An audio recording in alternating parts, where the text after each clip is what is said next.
बात बहुत ध्यान से सुनिएगा।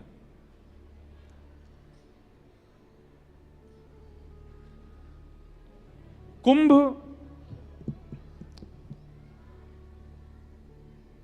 अमृत बिंदु जहां जहां पड़े वहां वहां 12 वर्षों में कुंभ का प्रावधान हमारे शास्त्रों में है, हमारे वेदों में है।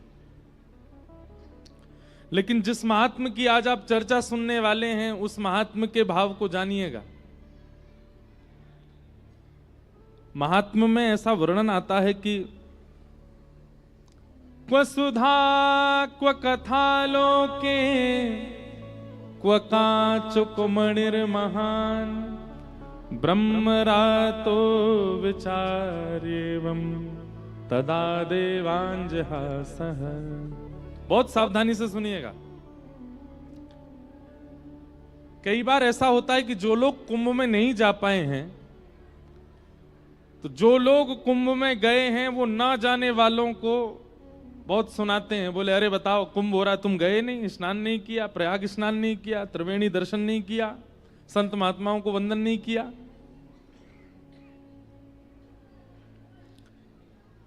कुंभ अगर आप केवल त्रिवेणी स्नान के भाव से जा रहे हो, कुंभ केवल प्रयाग में प्रणाम के भाव से जा रहे हो, तो कुंभ आप यहां पर भी उसका आस्वादन कर सकते हैं। कुंभ का मूल रूप क्या होना चाहिए? वहां आए हुए दूर दराज से संत महात्माओं के दर्शन, ये कुंभ का मूल रूप होना चाहिए।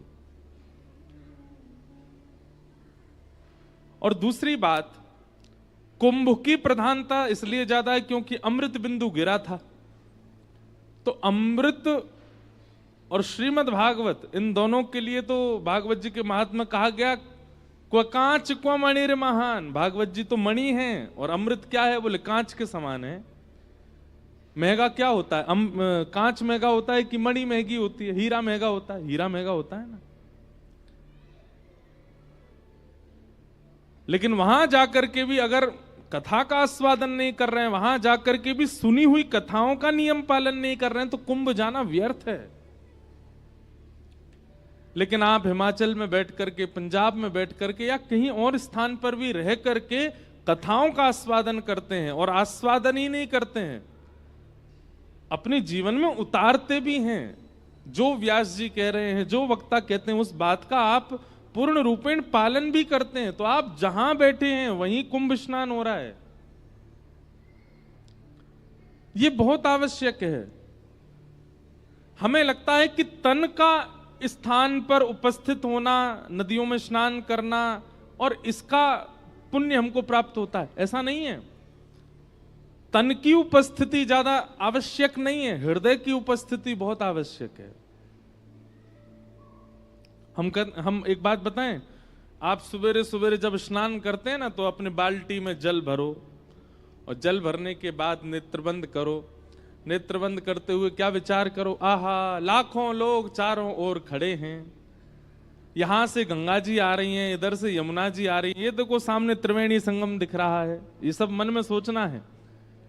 गंगा जी का जो वर्ण है वो थोड़ा सा मटमैला जैसा है, थोड़ा थोड़ा जैसे मिट्टी का सा वर्ण होता है ना, ऐसा वर्ण गंगा जी का है। और श्याम वर्ण की यहां से यमुना जी आ रही हैं, बीच में दोनों का संगम हो रहा है। हम नाव में बैठ करके बीच में जा रहे हैं, और इतने में क्या करो, हाथ में वो क्या बोलते हैं, लोटा या फिर मग्गा जो भी, और उसको ऐसे पानी में डाल दो। नाव रुक गई है, त्रिवेणी संगम पे हम पहुंच गए हैं। आहा, तुरंत हम लोग नाव से नीचे उतरे हैं। नीचे उतर के नाक बंद करके ये मारा गोता, तुरंत मग्गा जल अपने सिर पर डालो। हर हर गंगे, हर हर गंगे, हर हर गंगे, श्री यमुना मैया की जय, त्रिवेणी संगम की जय। आपको यहीं बैठे बैठे गंगा स्नान का फल प्राप्त हो जाएगा। अगर तन की उपस्थिति इतनी ज्यादा आप मानते हो, तो आपके पास जो सामने जल है वही गंगा जल हो जाएगा, वही यमुना जल हो जाएगा, वही त्रिवेणी का जल हो जाएगा। और मन से आप स्मरण ही त्रिवेणी का कर रहे हो, मन से आप स्मरण ही प्रयागराज का कर रहे हो, तो मानसिक और शारीरिक दोनों स्नान यहीं बैठ के हो जाएंगे। चिंतित होने की आवश्यकता नहीं। और फिर उसके बाद बढ़िया सुंदर वस्त्र आदि पहन के प्रसाद पाके कथा सुनने आ जाओ। यहां पर इतने सारे संत बैठे, बताओ कुंभ से कम है कोई? इतने सारे महापुरुष बैठे हैं, एक साथ इन सबका दर्शन हो रहा है और कथा श्रवण मिल रही है। कुंभ में क्या करना है? यही तो करना है। त्रिवेणी स्नान करो, संत महात्माओं के यहाँ भंडारा पाओ, उनके दर्शन करो और कथा सुनो। वो सब तो आप यहां बैठ के भी कर लोगे। तो एक प्रकार से अगर हम कह दें तो कोई अतिशयोक्ति नहीं। आज से आगामी 7 दिन तक ये कुंभ ही है, यहां कुंभ ही हो रहा है। कुंभ त्रिवेणी प्रयागराज जाकर के पुण्य करने वाले व्यक्ति को जो पुण्य प्राप्त होगा, वही पुण्य यहां ऊना में चल रही कथा या आपके शहरों में भी कहीं कथा चल रही है, वहां जाकर के भी इन नियमों का पालन करने से आपको वही फल प्राप्त होगा जो प्रयाग में स्नान करने वाले को है। इसलिए कोई निराश होने वाली बात नहीं कि हम नहीं जा पाए कुंभ। हम तो जैसे तैसे गिरते पड़ते पहुंच गए, पर आप लोग नहीं भी गए हो तो कोई दिक्कत नहीं, यहीं बैठ करके कुंभ का आनंद लो। साक्षात श्रीमद् भागवत जी सर्वोपरि है। यदि इनका आस्वादन प्रत्येक दिन आप करते हो तो प्रत्येक दिन ही आपका कुंभ स्नान है।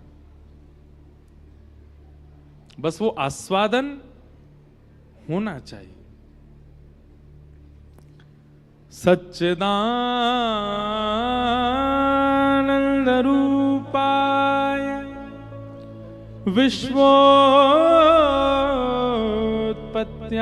हेतवे तापत्रय विनाशाय श्री कृष्णाय वयं नमः। सच्चिदानंद रूपाय कैसे हैं ठाकुर जी? सत्य स्वरूप हैं, चैतन्य स्वरूप हैं और आनंद स्वरूप हैं। देखो, सच्चिदानंद, ये 3 रूप हैं ठाकुर जी के। आप लोग वृंदावन जाते हैं, बिहारी जी का दर्शन करते हैं, ठाकुर जी का धाम में दर्शन करना, ठाकुर जी का धाम में दर्शन लाभ प्राप्त करना, वो सत्य दर्शन है। आपने सत्य में ठाकुर जी को देखा, त्रिभंग लली श्याम सुंदर खड़े हैं, सत्य। उन्हीं सत्य ठाकुर जी का गुणानवाद गाने वाले जो वक्ता हैं, जो संतजन हैं, जो महज्जन हैं, जो महात्पुरुष हैं, उन सबको चलते फिरते देखना। वृंदावन आप गए, गोवर्धन आप गए, वहां पर आपको संत महापुरुष चलते फिरते दिखाई दिए। यही समझना चाहिए चैतन्य परमात्मा का दर्शन है। वही बिहारी जी जो मंदिर में स्थिर खड़े हैं, स्थूल खड़े हैं, वही चलते फिरते संतों के रूप में घूम रहे हैं। सत्य दर्शन मंदिर के ठाकुर जी, चैतन्य दर्शन जितने भी ठाकुर जी के तनु हैं, जय भागवत में वर्णन आता है ना, वाणी गुणानुकथने श्रवणौ कथायाम हस्तौ च कर्मसु मनस्तव पादयोर्नः स्मृत्याम शिरस्तव निवास जगत प्रणामे दृष्टि सताम दर्शनेस्तु भवत्तनूनाम। ठाकुर जी, ये आपका गुणानवाद गाने वाले, बहुत ध्यान से सुनिएगा सब लोग, इधर देखो। हमारा जनरेटर ऑन हो गया है तो इसलिए बहुत सावधानी से सुनिएगा। नल कुंवर मणिग्रीव की स्तुति है, उसमें वो ये तो कह रहे हैं कि हमें, हमारी दृष्टि आपको देखे, हमारे कान आपको सुने, हमारे हाथ आपकी सेवा करें, हमारे चरण आपकी प्रदक्षिणा करें। पर एक अर्थ इसका यह भी लगाया जा सकता है, हे नाथ, जो आपको दर्शन करते हैं, जो आपको सुनते हैं, जो आपको गाते हैं, जो आपकी सेवा करते हैं, जो आपकी प्रदक्षिणा करते हैं, जिनका जीवन केवल और केवल आप हैं नाथ, ऐसे महत्पुरुष, ऐसे संतजन, ऐसे वक्तागण, ऐसे वैष्णवों को भी अगर हम दर्शन करें तो वो आपके दर्शन के समान है। भवत्तनु नाम, वो कौन है? ठाकुर जी के बालक हैं, ठाकुर जी के तनु हैं। तो आप वृंदावन में बिहारी जी का दर्शन कर रहे हैं, वो सत्य परमात्मा है। मंदिर से निकलने के बाद ठाकुर जी के वैष्णव भक्तों को देख रहे हैं, वो चैतन्य परमात्मा है। और फिर किसी वक्ता के द्वारा एक स्थान पर बैठ करके कथा श्रवण कर रहे हैं, ये आनंद परमात्मा है। आप कथा में बैठे हो, अपना फोन निकाल करके सेल्फी लेना जरा अपनी, सब लोग लेना नहीं, ऐसे ही बोल रहा हूं। आप लोग अभी अगर अपने आप को देखोगे तो आप लोग इतने प्रसन्न मुद्रा में हो, किसी की शादी की पिक्चर हो, किसी की जन्मदिन की पिक्चर हो और किसी की कथा की पिक्चर हो, तीनों एक साथ करना, आप सबसे सुंदर कथा वाली फोटोज में लगोगे। क्यों? क्योंकि यहां आप सुख में नहीं हो, यहां आप आनंद में हो। तीन रूप हैं ठाकुर जी के, पहले मंदिर में विराजमान हैं, दूसरे संत महत पुरुष और वक्ता गणों के रूप में विचरण कर रहे हैं, ये चैतन्य परमात्मा है। और कथा जो श्रवण आप करते हैं शब्द के रूप से, कर्ण रंध्र से प्रवेश करके जो आपको आनंदित कर देती है, आनंद परमात्मा है, सच्चिदानंद रूपाय। तीनों के दर्शन किए आपने। आपने बिहारी जी भी देखे हैं, आपने संत जन महत पुरुष भी देखे हैं, वैष्णव जन भी देखे हैं, और कथा भी सुन रहे हो, तीनों के दर्शन हो गए। सच्चिदानंद रूपाय।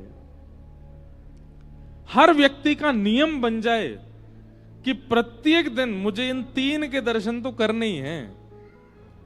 पहले सत्य स्वरूप किसी मंदिर में विराजमान ठाकुर जी, फिर चैतन्य स्वरूप चलते फिरते कोई महत पुरुष, और तीसरे ठाकुर जी की कथा रूपी ये शब्द में शब्द ब्रह्म आनंद परमात्मा, सच्चिदानंद रूपाय। विश्वोत्पत्त्यादि हेतवे, विश्व की उत्पत्ति, पालन और संहार के जो हेतु हैं। अब देखो यहां पर भी बात सिद्ध होती है, संसार का प्रारंभ किसने किया? मंदिर में बैठे जो ठाकुर जी दिखते हैं उन्होंने ही प्रारंभ किया। इस संसार में आने के बाद हर जीवात्मा का पथिक करने वाले, पथ प्रदर्शन करने वाली कथा रूपी वक्तागण, वैष्णव जन, संत जन, ये पालन करने वाले हैं। और संहार के देव वो भी श्रीमद् भागवत है। नाम संकीर्तनम यस्य सर्व पाप प्रणाशनो प्रणामो दुख समनस्तम नमामि हरिम परम। भगवान का नाम, भगवान की कथा ये संहार करती है। किसका संहार? मानवीय संहार नहीं, उसके पापों का संहार, उसके पापों का नाश। उत्पत्ति कहां से हुई हमारी? पर ब्रह्म परमात्मा जो मंदिर में विराजमान है। पालन हमारा कौन कर रहे हैं? ये संत जन, वक्ता गण, वैष्णव जन। और हमारा संहार कौन कर रहे हैं? ये कथा, ये कीर्तन, ये नाम संकीर्तन। बहुत विचारणीय और बहुत चिंतनीय विषय है, अगर कोई चिंतन करे तो। हम आपसे बस एक ही नियम की आज्ञा करेंगे कि एक ही नियम रखिए कि नित्य मंदिर दर्शन, नित्य वैष्णव दर्शन और नित्य कथा श्रवण, ये तीन काम आप करिए और कुछ मत करिए। और बाकी अपना ऑफिस का काम कीजिए, अपना घरचर्या का जो काम है वो करिए, बस ये तीन के लिए एक समय निकाल लीजिए। ये तीन नियम भी अगर आपने प्रतिदिन कर लिए तो एक दिन ऊना में ही, एक दिन हिमाचल में ही आपको साक्षात बांके बिहारी लाल, साक्षात हमारे श्याम सुंदर दर्शन देंगे। ये तीन बस कर लें। अच्छा देखो, एक बात हमारी सुनो, ठाकुर जी के दर्शन के लिए संभलना बहुत जरूरी है। जैसे बर्फीले पहाड़ यदि देखने हैं, बर्फीले स्थान, पहाड़ों का दर्शन यदि करना है तो उसके लिए बहुत सावधानी से नीचे से गाड़ी चला के ले जानी पड़ती है। कई जगह मोटे मोटे राउंड आते हैं, कट आते हैं, बहुत कुछ आता है। सब जगह आपको सावधानी रखनी है। सावधानी से अगर आप अपनी गाड़ी चला करके ले गए तो मनाली पहुंच जाओगे, शिमला पहुंच जाओगे, कश्मीर पहुंच जाओगे। पहाड़ी बर्फीले पहाड़ों का दर्शन जिनको देखते ही मन बिल्कुल आनंदित हो जाता है, ठीक वैसे ही श्री ठाकुर जी को देखकर के मन आनंदित होगा, पर उसके लिए सावधान रूप होकर के जीवन जीना बहुत आवश्यक है। सावधानी हटी, दुर्घटना घटी। हम लोग कई बार कथा सुनते हैं, संत जनों को, वैष्णव जनों को प्रणाम करते, पर असावधान रहते हैं। असावधान कैसे रहते हैं? जैसे ही कोई भोग की वस्तु, काम की वस्तु, क्रोध की वस्तु सामने आती है, अपना आपा खो देते हैं। सुनते तो कथा हैं, संत जनों को प्रणाम तो करते हैं, दर्शन तो करते हैं, पर जैसे कोई भोग्य वस्तु सामने आती है तो अपने आप को रोक नहीं पाते उसको भोगने से। ये असावधानी है। कथा सुनना यहीं तक सीमित नहीं रहना, इसी से भगवत दर्शन नहीं होगा। इसके बाद आपका जो जीवन है उसमें सावधानी बहुत आवश्यक है। मतलब बच्चा केवल स्कूल जावे, ट्यूशन करे, उसी से ही पास नहीं हो जाएगा। एग्जाम में उसको कलम उठाने पड़ेंगे, प्रत्येक प्रश्न का उत्तर देना पड़ेगा। अब बच्चा कहे मैं तो एक भी दिन एब्सेंट नहीं रहा, मैं तो रोज स्कूल गया हूं, रोज मैंने ट्यूशन किया है, फिर मैं फेल कैसे हो गया? आप लोग कहो हमने तो सारी कथाएं सुनी, ऊना में जितनी कथाएं हुई सब सुनी, फिर भी हमको भगवत दर्शन क्यों नहीं हुआ? क्योंकि आपने क्लासेस तो अटेंड करी, ट्यूशन तो किए, लेकिन जब परीक्षा सामने आई तो हाथ पांव फूल गए, तो कुछ नहीं किया। परीक्षाएं क्या है? जीवन में घटने वाली हर परिस्थिति परीक्षा है। आप लोग जब कथा में होते हैं ना, उस समय ठाकुर जी दृष्टि डालते हैं कि कौन कौन कथा में आया और कथा में ये क्या सीख करके गया, उसकी परीक्षा यहां से जाने के बाद लेते हैं। कथा विश्राम होती है, आपके जीवन में संकट आएंगे, आपके जीवन में आपत्ति आएगी, वो हमेशा ही आनी है, पर कथा के बाद जब आती है तो ठाकुर जी देखते हैं कथा सुन के आया, अब ये क्या करेगा, अब इसका कैसे सामना करेगा, देखूं तो। इसलिए सावधानी बहुत आवश्यक है, तभी श्री कृष्ण दर्शन देंगे। जीवन बहुत सुधरा हुआ, संभला हुआ चाहिए हमें, उसी के लिए कथा है। असावधानी जब हम कर देते हैं अपने मन के रूप, अपने कर्म के रूप में, सोई ठाकुर जी हमारे ऊपर कट्टस लगा, अब इससे नहीं मिलना हमको, क्यों? असावधान है। बस कथा सुनने जाता है, खाना पूर्ति। और कई लोग तो कथा सुनने नहीं आते, कथा के बाद भंडारा उड़ाने आते हैं, या कथा से पहले भंडारा उड़ाने आते हैं। इसलिए बहुत सावधान।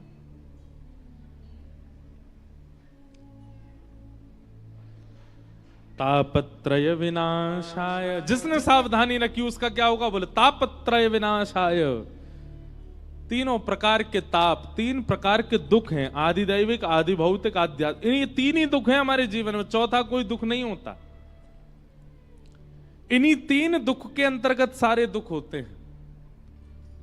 जो सावधानी रखता है या फिर जो तीन नियमों का पालन करता है, भगवत दर्शन, वैष्णव दर्शन और कथा श्रवण, उसके तापत्रय विनाशाय, तीन प्रकार के तापों का नाश करते हैं परमात्मा। ऐसे श्री कृष्णाय वयम नुमः, ऐसे श्री कृष्ण को हम बारंबार प्रणाम करते हैं।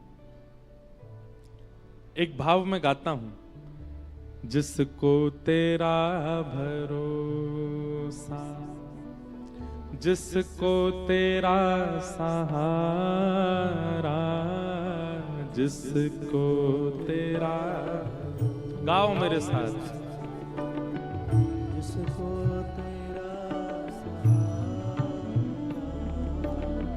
जिसको तेरा भरोसा, जिसको तेरा सहारा, जिसको तेरा भरोसा,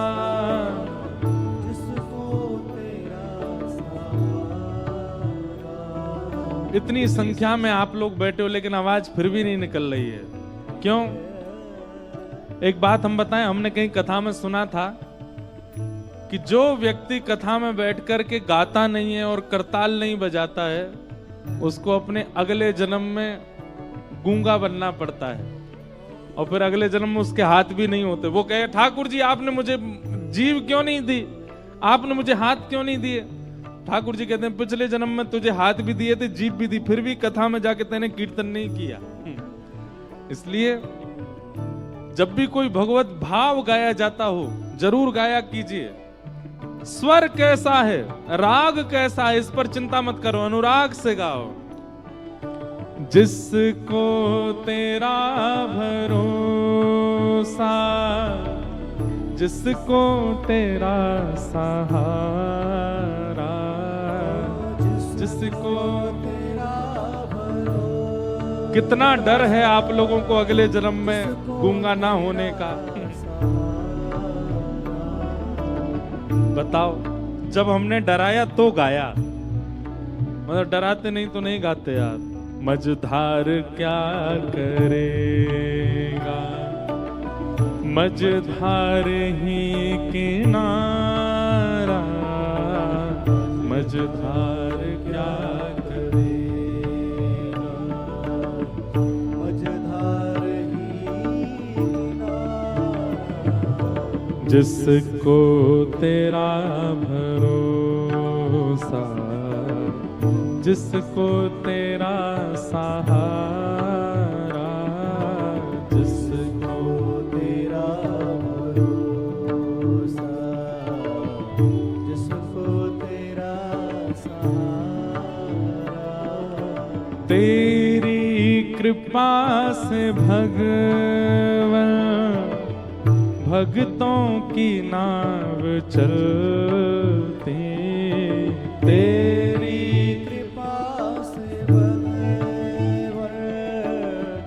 भक्तों की नाव चलती। तूफान आंधियों में सबको ही राह मिलती, तूफान आंधियों में सबको ही राह मिलती। तूफान आंधियों में सबको ही राह मिलती, तूफान आंधियों में सबको ही राह मिलती। तैयार तू है हर दम, तैयार तू है हर दम, जब भी तुझे पुकारा, तैयार तू है हर दम, जब भी तुझे पुकारा। गाइए। जिसको तेरा भरोसा, जिसको तेरा सहारा, जिसको तेरा। श्री राधा रमन लाल की।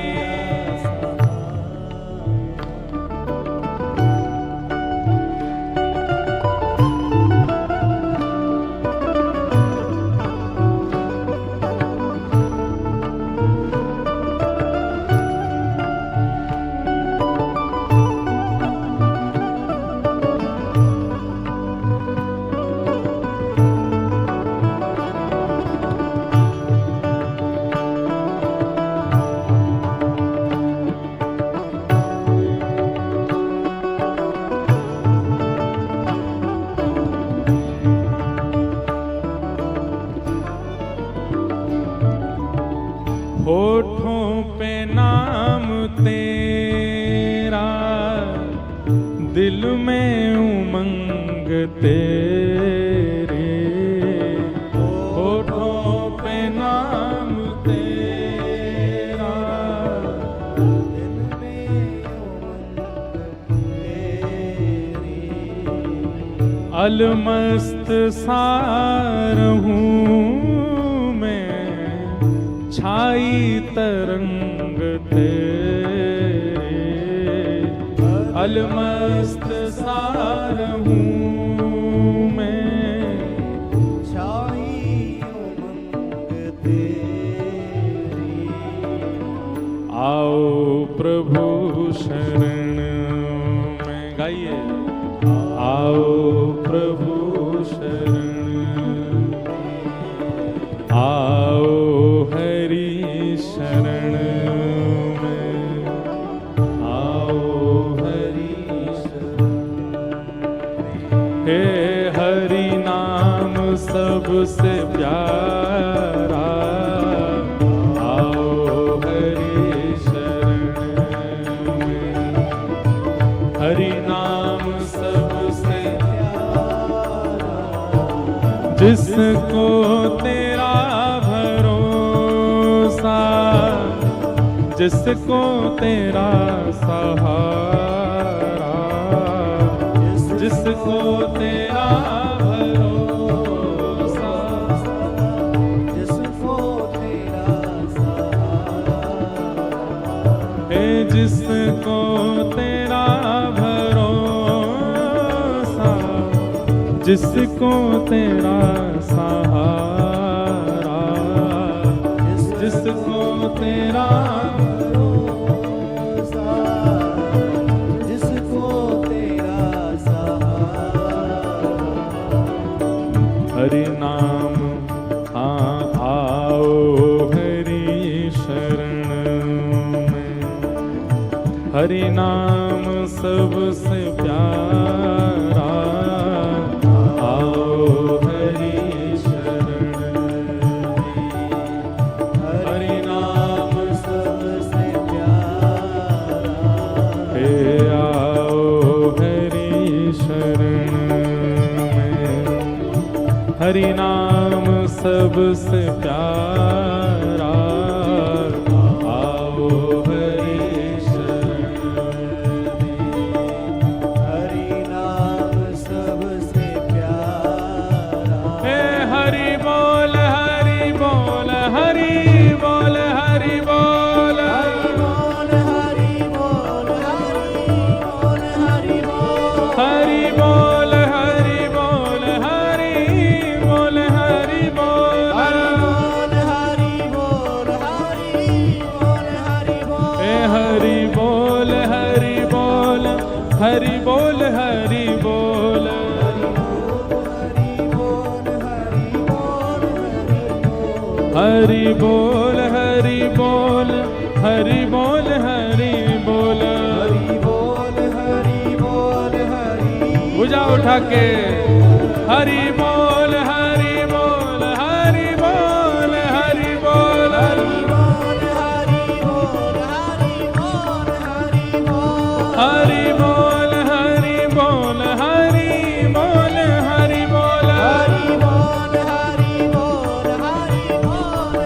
बोल, हरि बोल हरि बोल हरि बोल हरि बोल, हरि बोल हरि बोल हरि बोल हरि बोल, हे हरि बोल हरि बोल हरि बोल हरि बोल, हरि बोल हरि बोल हरि बोल हरि बोल, हरि बोल हरि बोल हरि बोल हरि बोल, हरि बोल हरि बोल हरि बोल हरि बोल, हे हरि बोल हरि बोल हरि बोल हरि बोल, हरि बोल हरि बोल हरि बोल हरि बोल, हरि बोल हरि बोल हरि बोल हरि बोल, हरि बोल हरि बोल हरि बोल। हमारे मैं कथा में बताता हूं कि हमारे श्री चैतन्य महाप्रभु वो जिस गांव में जाते तो अपने शिष्यों को कहते जाओ भिक्षा लेकर के आओ, घर घर से भिक्षा लाओ।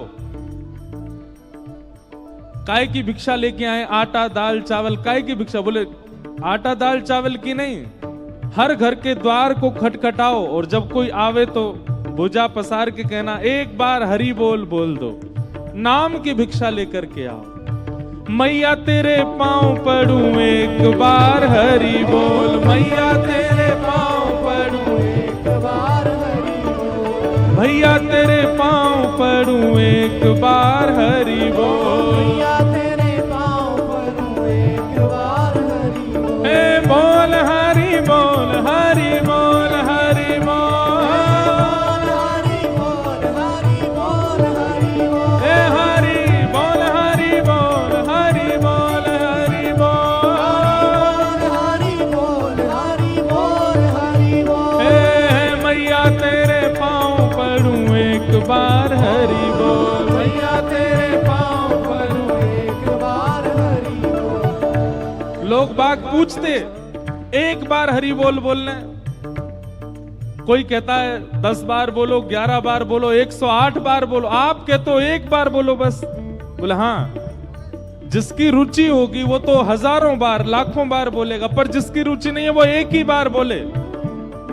और एक बार बोलने के बाद जब उसकी मृत्यु हो